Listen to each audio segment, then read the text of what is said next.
As I've mentioned before, I come from humble background, i.e. poor, and I didn't learn until very, very recently about money and really understanding it and not thinking of it as, in some respects, it's an evil thing. No, it's merely a tool, and it's how you use it. I didn't think it was evil, but I had a lot of prejudices that happened from the lower classes of, you know, blaming the rich for everything and so forth and so on. And that's not the case. That's because we are in the country that we are, we do have a little more opportunities than many other countries to achieve different goals with our lives. But because of built-in prejudices, because of ignorance, which is tremendously big in our country, a lot of ignorance, even to this day, people don't know that there are other options. And I never knew there were so many options. Also, there is the case of that you have to deprogram your brain that you can achieve the things that you're trying to do. And that was my case. I always thought, oh, I can't do that. It's not possible. I'm not supposed to do this.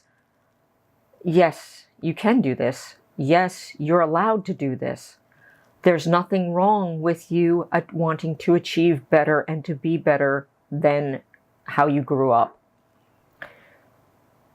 And I had to do a lot of reprogramming on my brain. That I was allow myself to be better.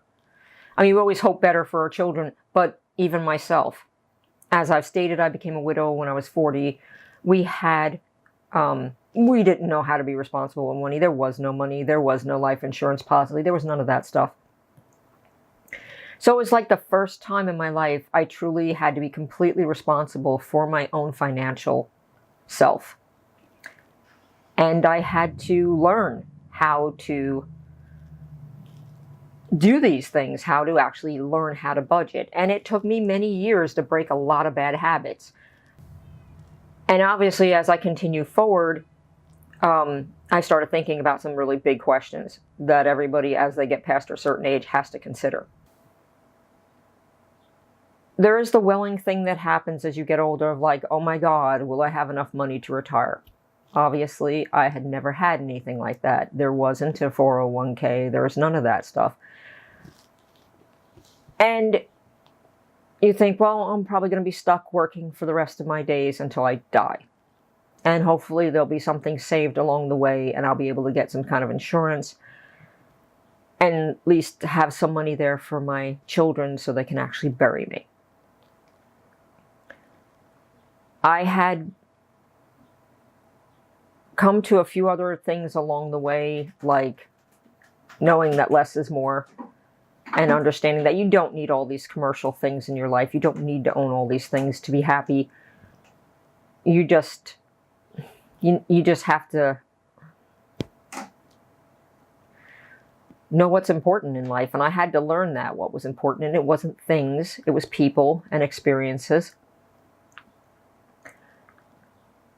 And I've been talking a lot with my daughter, and we were both talking about this subject. And, you know, what about the future? And I can't just keep strolling around and just doing, you know, especially when I got sick with the ear thing for the 3 years, which made it I couldn't even work full time. And I'm just now being able to be healthy enough to be able to work full time. But again, that presents the problem of there is nothing, you know, and I'm not even talking about retiring. I'm just saying I've gotten to that point. I'm tired of working for other people. Why can't I work for myself? Or why can't I put myself in a situation where I have enough to live on? And having had to live part-time for the last 3 years, I've learned exactly what I need to live on. And it's a lot less than I've ever thought. And it does require discipline, which is not one of my fortes, but I'm learning to be more and more disciplined with my money. So I've looked at financial things on how to do this. And one of the things I'd come across was, it's called the FI movement, and it's the financial independence movement. There's also another category, that's the FIRE movement, which is the financial independence, retire early. Obviously, since I've kind of gotten on this bandwagon a little late in the game, the retire early may not be a possibility, but that's not really what I want to do. There's things I want to do, and I have to be able to do the financial independence to achieve those things. And I've studied it and looked at it. Excuse the noises in the background. My cats are playing and going up and down their cat tree. Oh, there's a noise. I've been hitting some websites and doing a lot of studying and trying to figure out the best way to achieve my goals. And I had started with doing a little basic automatic into an emergency fund. And if you don't know what an emergency fund is, it's exactly that. It's a fund that should have 3 to 6 months or more of your wages sitting there for an actual emergency. And I started when it was hard not to hit it for some special thing that I wanted, but I've finally learned to not touch it. In fact, that was the way I survived through my surgery, as I had the money saved up, so I had something to live on, because I didn't have any health care or anything like that. I have health care, but I didn't have any, I don't get sick days or anything, because I'm a part-timer. I don't get anything from my job other than a weekly wage for hours worked. So that's what the emergency fund went to, and I've now been rebuilding it. But I've got other funds and money that gets taken automatically out. I'm trying to reduce my debt, which was living on the credit cards at certain times.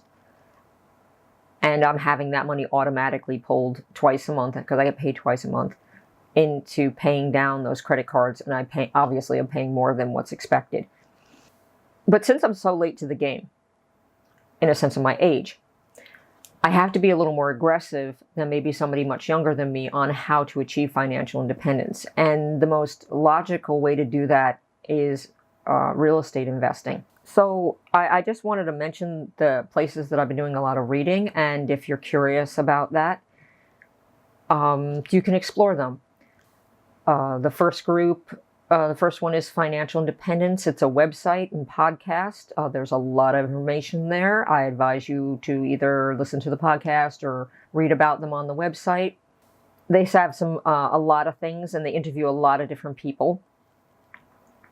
There's also another one called Mr. Money Mustache. He's got a lot of interesting things. I've just started really reading his backlog of posts. And again, really interesting things. The third one is Early Retirement Extreme, I think. Let me double check on that. Let me check real quick if I got the name right. And that's a combination of simple living, anti-consumerism, do-it-yourself ethics, self-reliance, resilience, and applied capitalism. And he goes into the way he did his investing. Why I'm recommending these three sites is because they're not the ones that a lot of with the financial ones, they go, oh, if you make this much, and they're coming from a point of making $100,000 a year or more, a 6-figure income. I cannot in any way, shape, or form relate to that. I've never made any more than, I think, $25,000 a year by myself. So there's no way I can relate to somebody going, oh, sock away half your income. And it's like, what are you talking about? But there's a lot of things that you can do to assist you. One of the smartest things I did already, without even knowing about it, was to leave the New York area. New York is such a drain on your finances, just the basic living there. So I'm in a area that's a lot cheaper to live in, which means when I go to buy the real estate, it'll be cheaper too. And the other thing is to stop the gross consumerism that we do in do you need all these things? Do you need to own all these things? What do you really need to survive? And to really, a lot of it's discipline. That's the biggest thing. and to really look at your money and truly understand how powerful it is and what you can do with it. I, at this point in my life, have more money in the bank than I have ever had in my entire life. I have a bank that I don't get charged. Back in the days, I used to bounce things all the time. I found a bank that I don't get charged fees. They do things a little differently. So that helped me a lot to have more control over my finances. But the biggest thing was just seeing that I really don't need all this money. I don't need all this stuff. I don't need to buy all these things. And if I want to buy them, why? Really look at why. What hole in your life, what hole in yourself are you trying to fill by buying things and putting them in there? Because they're not going to fill it. They're not going to really make you happy. It's a temporary fix. It's a temporary high. It's like having a drink and you get a buzz off it. Eventually the buzz wears off. It's like doing drugs, same thing. The buzz is going to wear off and you have to live with what's left over at the end. I'm going to put the websites down below. Explore them. And don't think you can't do it. I used to say that. I can't do this. I can't do that. How do they expect me to live? And I've learned, yes, you can. You can live on a lot less than you've ever lived on.